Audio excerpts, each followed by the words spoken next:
Merci, bonjour à tous et encore un grand merci à Kevin et Thomas pour leur invitation.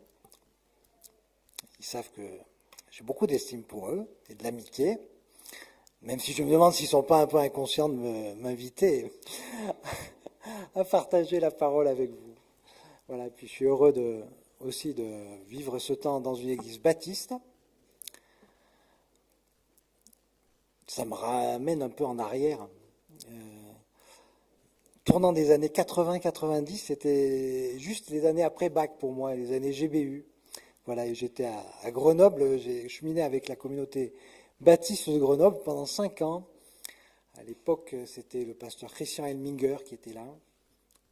Peut-être ceux qui ont moins de cheveux ou un peu plus de barbe blanche se rappellent de lui. En tout cas, c'était un collègue très inspirant, voilà, qui m'a beaucoup marqué.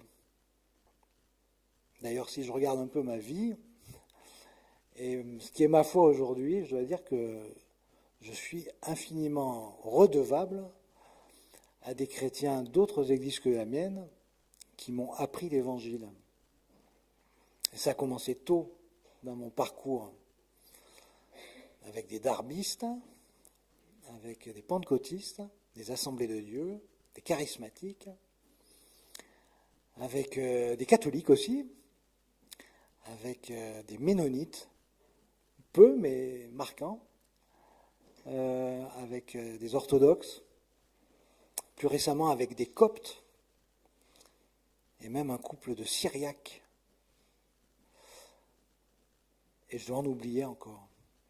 Mais je voulais les nommer parce que je ne serais pas le chrétien que je suis sans eux. Ma foi ne serait pas ce qu'elle est sans eux.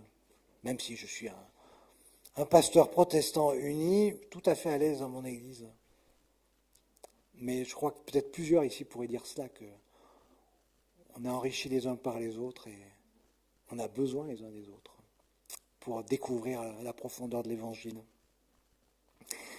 Alors, oui, vos pasteurs m'ont dit que cette année, vous étiez embarqués dans une lecture suivie de l'Évangile de Luc. C'est un super beau projet, je trouve.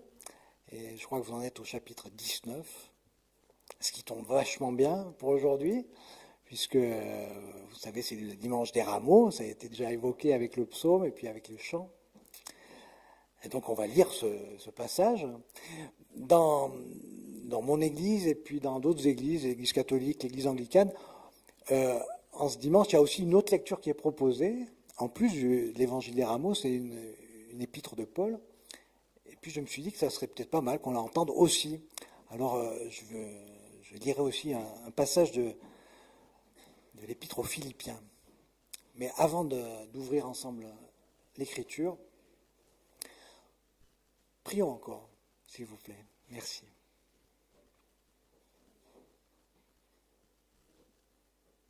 Seigneur, béni sois-tu, car tu es un Dieu qui parle. Béni sois-tu pour ta parole, qui est tellement plus que des mots.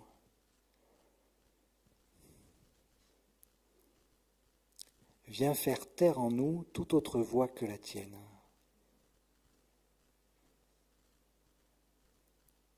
Et qu'au travers des mots que nous entendrons, et au-delà même d'eux, ce soit ta voix que nous puissions recevoir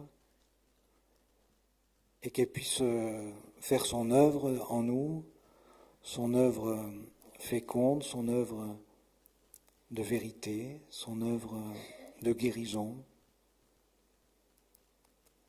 Nous te le demandons au nom de Jésus-Christ.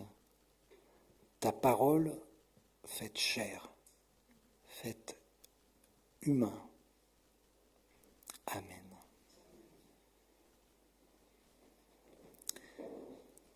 Donc je vais commencer par lire les deux textes, à commencer par Philippiens 2.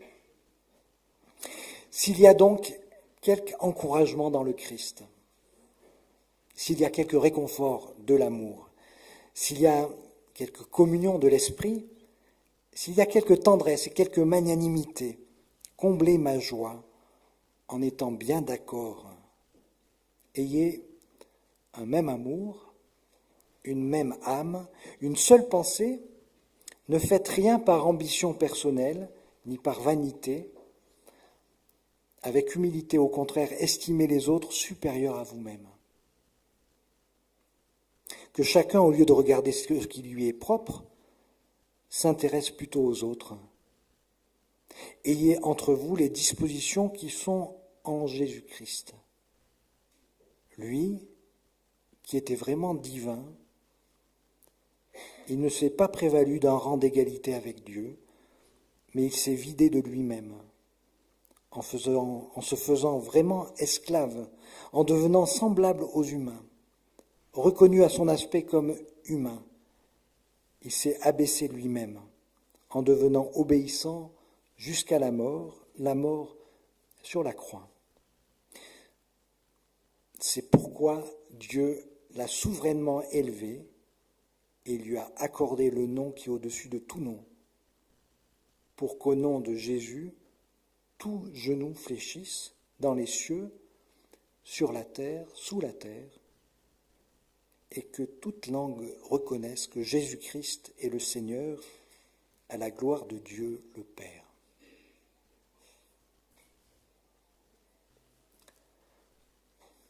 C'est déjà tout un message.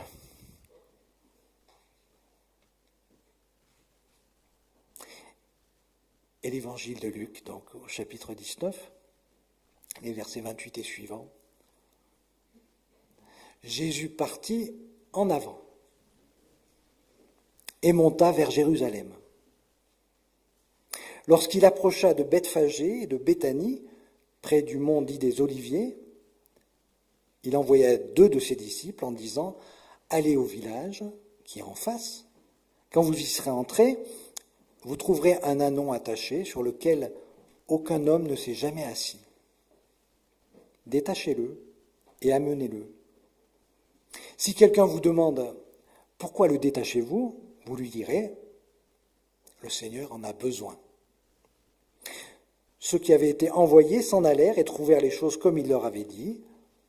Comme ils détachaient l'ânon, ses maîtres leur dirent « Pourquoi détachez-vous l'ânon ?» Ils répondirent « Le Seigneur en a besoin. » Et ils l'amenèrent à Jésus, puis ils jetèrent leurs vêtements sur l'ânon et firent monter Jésus. À mesure qu'ils avançaient, les gens étendaient leurs vêtements sur le chemin. Il approchait déjà de la descente du mont des Oliviers lorsque toute la multitude des disciples, tous joyeux, se mirent à louer Dieu à pleine voix pour tous les miracles qu'ils avaient vus. Ils disaient « Béni soit celui qui vient, le roi, au nom du Seigneur. Paix dans le ciel et gloire dans les lieux très hauts. »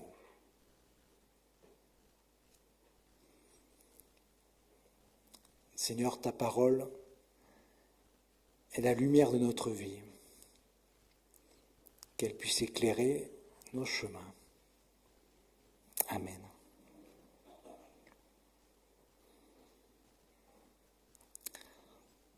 Ça devait être quelque chose quand même. L'entrée de Jésus à Jérusalem. Ça chantait, ça bougeait, ça dansait sans doute. Ça remuait des bras. Belle ambiance. Une foule qui acclame.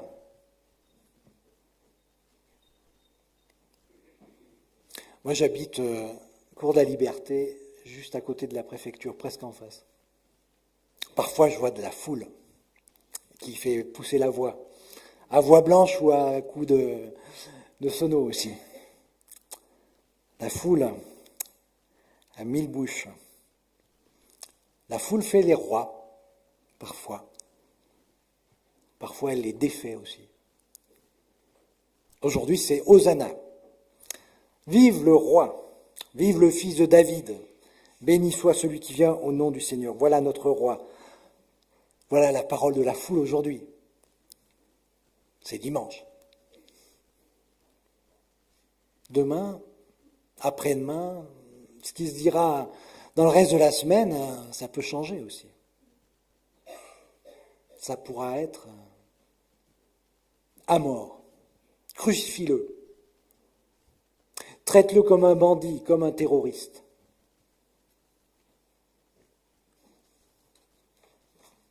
C'est curieux les foules, hein. Ça peut dire la plus belle des vérités. Ça peut célébrer la vie. Ça peut déclarer la mort aussi.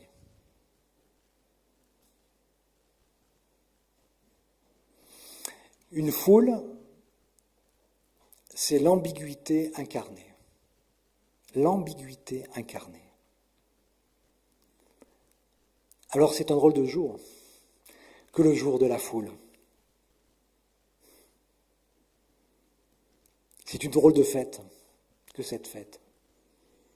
Une fête un peu ambiguë. Qui est vraiment ce roi qu'elle acclame, la foule? Est-ce que c'est le chef militaire? Est-ce que c'est le révolutionnaire, le résistant, celui qui va bouter l'occupant? Est-ce que c'est l'homme de puissance, celui qui fait des miracles, celui qui fait des signes et des prodiges?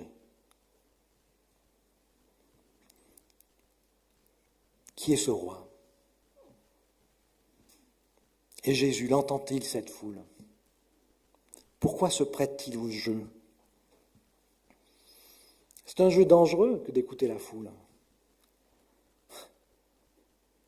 Une foule aussi ambiguë. Il y a tellement de quiproquos possibles sur quel est le roi qu'elle attend. Ne risque-t-il pas lui-même de se laisser griser, emporter?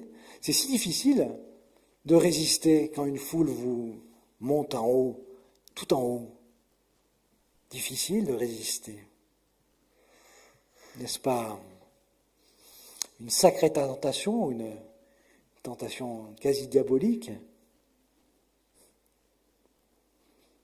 Avoir le pouvoir, l'illusion politique,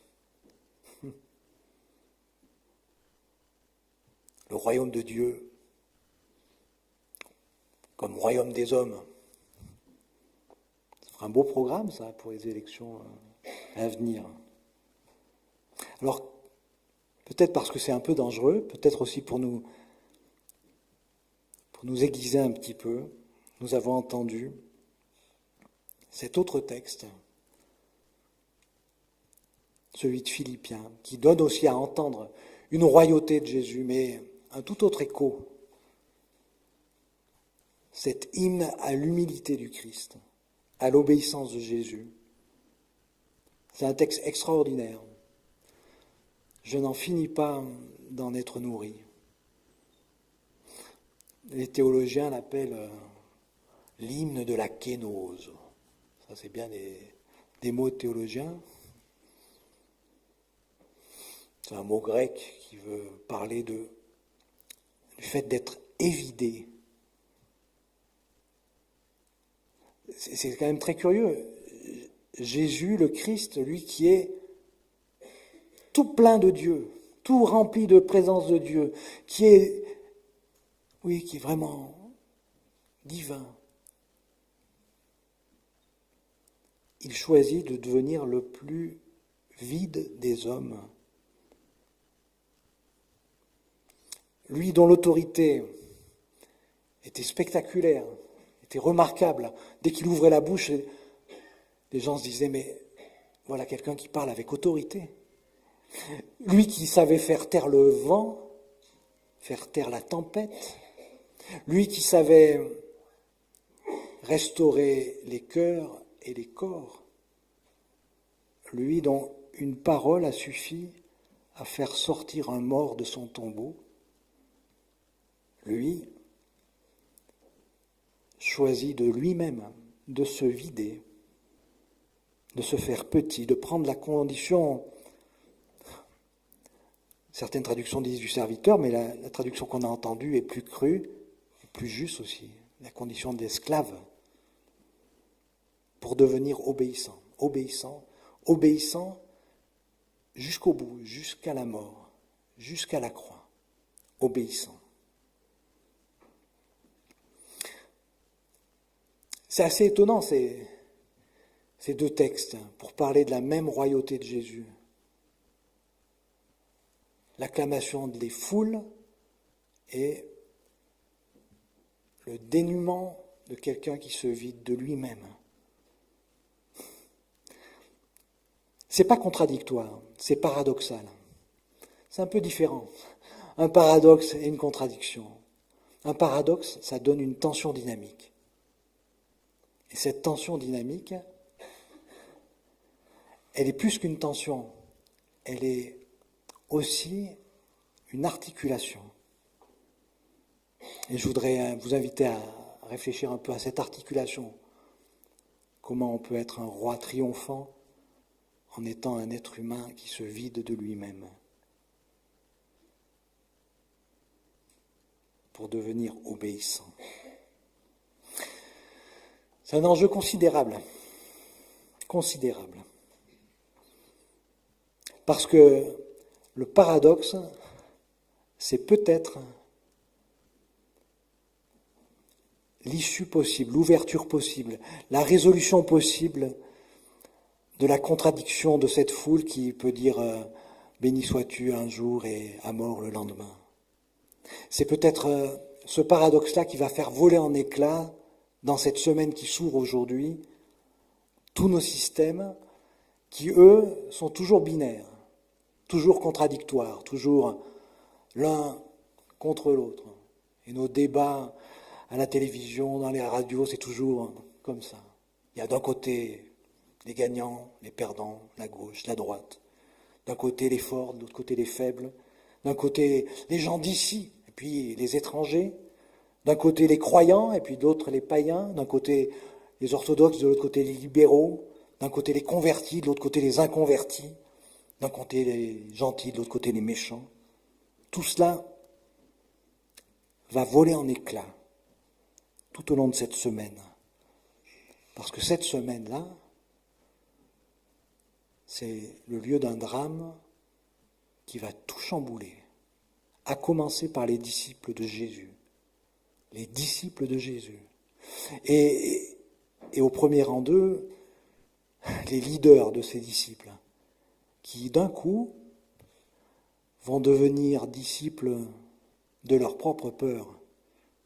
C'est leur propre peur qu'ils vont suivre. Ce n'est plus le Christ, ce n'est plus Jésus. Une semaine incroyable, où tout va être bouleversé. Notre compréhension de la puissance et de l'impuissance. Jésus, dépourvu de toute puissance, déchiré d'angoisse à Gethsémane. Jésus, pieds et mains cloués au poteau. Un Jésus muet devant ses juges et pourtant toujours souverainement libre. Je crois que le Jésus qui entre aujourd'hui à Jérusalem, triomphalement, dans cette ville dont le nom appelle à la paix, Yerushalayim, et qui est souvent une ville de violence, hier comme aujourd'hui, la ville qui met à mort les prophètes aussi. Je crois que le Jésus qui rentre dans cette ville de Jérusalem est bien le même Christ, le même roi que celui de la Kénose de Philippiens. La différence entre Jésus et la foule que nous sommes, c'est que lui, Jésus, reste le même. Lui, il est tout au long de son parcours l'homme de la kénose. L'homme de la kénose, c'est l'homme qui est obéissant jusqu'au bout, obéissant. Obéissant, c'est obéir, ça vient d'écouter. C'est la même racine.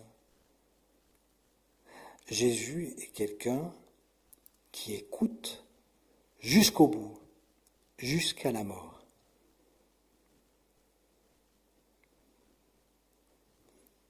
Depuis le début de l'Évangile, depuis le baptême, il écoute jusqu'à Gethsémane, il écoute encore. Jésus écoute. Et bon sang, pour pouvoir écouter ainsi, oui, il y a besoin de libérer de l'espace, de faire de la place en soi.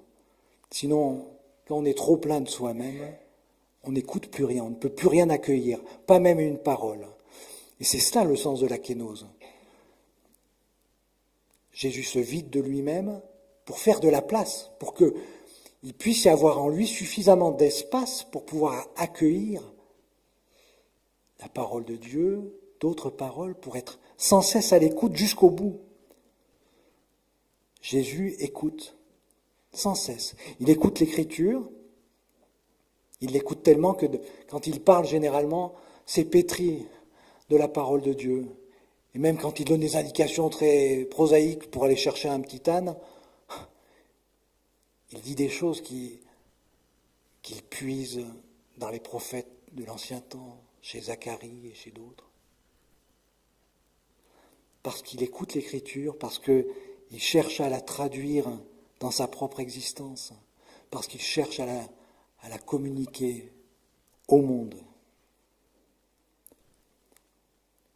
Jésus écoute non seulement la parole de Dieu, la parole de l'Écriture, mais il écoute aussi les paroles des hommes. Il écoute ces hosannas qui fleurissent sur son passage. Il les écoute en profondeur. Il écoute peut-être à la fois l'ambiguïté de ces hosannas, mais aussi leur caractère prophétique qui dépasse totalement les gens qui sont là. Il écoute cela. Il ne va pas s'arrêter d'écouter après avoir entendu ça. Il ne va pas avoir les oreilles toutes pleines de ces hosannas pour ne plus avoir place pour écouter autre chose. Juste après, il va écouter encore les questions de ses disciples qui vont s'inquiéter, qui vont dire « Mais où vas-tu? Comment connaîtrons-nous le chemin du Père si tu ne nous y guides pas ?» Il va prendre le temps d'écouter cela. Il va même prendre le temps d'écouter les grandes déclarations de fidélité à la vie, à la mort. Jamais je ne te renierai. Jésus écoute cela aussi. Jésus écoute même sa propre angoisse. Mon âme est triste jusqu'à la mort. Jésus a suffisamment d'espace en lui pour écouter tout cela, pour laisser cela se dire, y compris ces choses difficiles. Jusqu'au bout, jusqu'à la croix, nous dit Philippiens. Jusqu'à entendre même ce que nos oreilles humaines sont capables, généralement incapables d'entendre, à entendre le besoin de pardon de ses propres bourreaux. Père, pardonne-leur, ils ne savent pas ce qu'ils font. Jésus a entendu le besoin de pardon de ces hommes qui n'étaient même pas en mesure, sans doute, de formuler au moment où cela se passe. Jésus écoute. Jésus est un homme d'écoute. Il écoute la voix aussi de cet autre brigand à côté de lui qui lui dit « Souviens-toi de moi quand tu viendras dans ton règne. » Voilà un homme étonnant. On n'aurait pas misé sur lui pour un sou, pour repérer le roi dans un crucifié. Oui, il a fallu que Jésus s'évite de lui-même sérieusement, de tout orgueil, de toute autosuffisance, pour avoir autant de place en lui-même, pour pouvoir accueillir toutes ces paroles, pour rester obéissant, pour rester écoutant jusqu'au bout.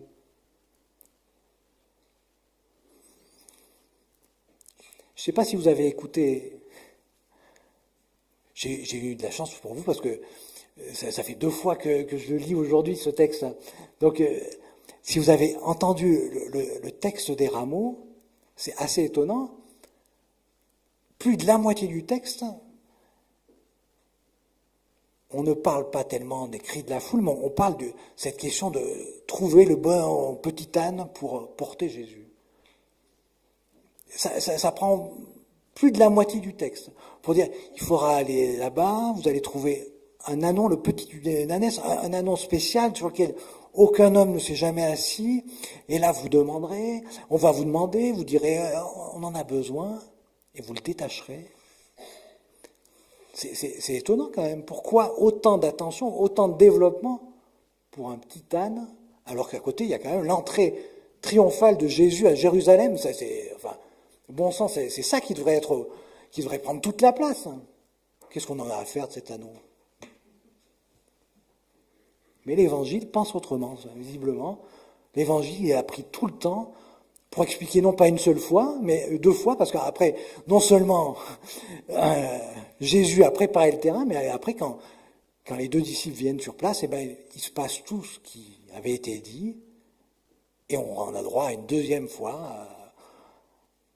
à tous les détails sur ce petit anon, voilà, qui est libéré. Pourquoi donc?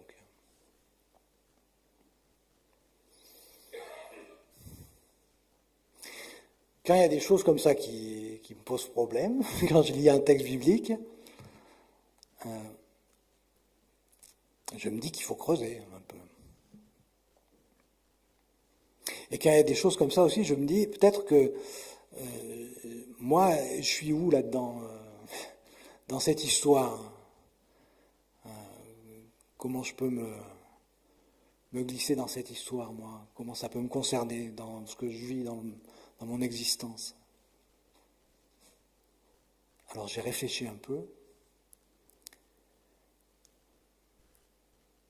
Et j'ai été assez étonné parce que dans cette histoire, moi je ne me vois pas dans cette foule, même si j'aime bien chanter, j'aime bien louer, mais je ne me vois pas comme un membre de cette foule. Peut-être que je suis trop attentif à son ambiguïté, ça me pose un peu... J'ai pas envie de m'y associer, je me sens pas là-dedans. Je me sens pas non plus vraiment un disciple comme un des 12 là, parce que c'est quand même grand comme responsabilité, puis en même temps c'est dangereux, vu ce qui va suivre. Je ne me sens pas non plus évidemment à la place de Jésus, ça me dépasse totalement, mais je crois que je suis cet anon, ce petit âne, sur lequel personne ne s'est encore assis, c'est-à-dire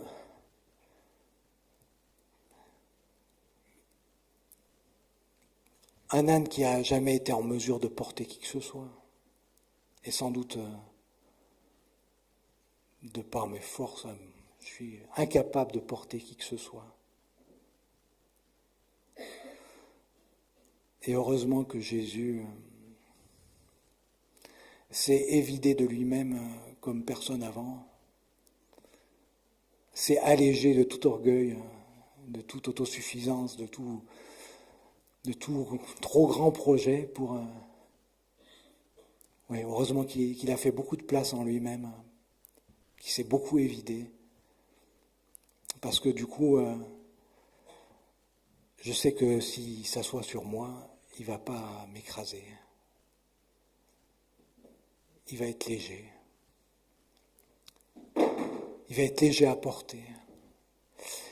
Et c'est tellement incroyable que de découvrir que la vocation d'une vie, c'est de porter un Christ léger. C'est tellement immense comme vocation et tellement aussi accessible. Il n'y a pas besoin d'avoir des épaules très solides. Même quelqu'un qui n'a jamais porté personne est suffisamment équipé pour porter le Christ qui veut rentrer dans Jérusalem, dans cette capitale de la paix qui est souvent capitale de violence, pour traverser cette foule qui aujourd'hui l'acclame, oui, mais qui demain demandera sa mort.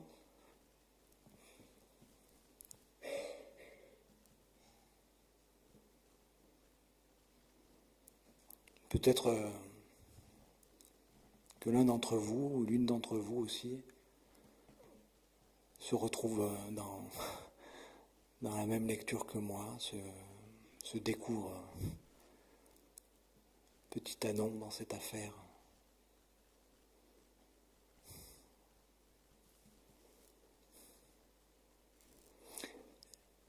Si c'est le cas, c'est heureux.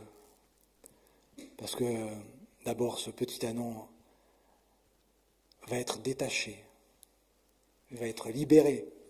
C'est la première chose que font les disciples, les vrais, les grands, pas moi, mais les vrais disciples. Ils détachent les anons pour leur permettre de vivre la vocation de leur existence. Hein. Voilà. Donc, oui, ça c'est une très belle nouvelle pour vous si vous êtes comme moi, ce petit anon. Vous êtes libéré aujourd'hui. Vous pouvez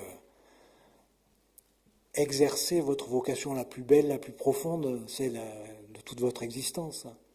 Porter Jésus, le Christ, dans la ville où vous êtes, dans votre quartier, dans votre famille, dans votre travail. Ça, c'est extraordinaire. Et puis, je me dis, s'il y a plusieurs ânes, ça va disséminer aussi dans le village d'en face et dans la maison d'à côté, etc. Pourquoi nous? Le Seigneur en a besoin. Je ne peux pas dire autre chose, il ne dit pas autre chose. Le Seigneur en a besoin.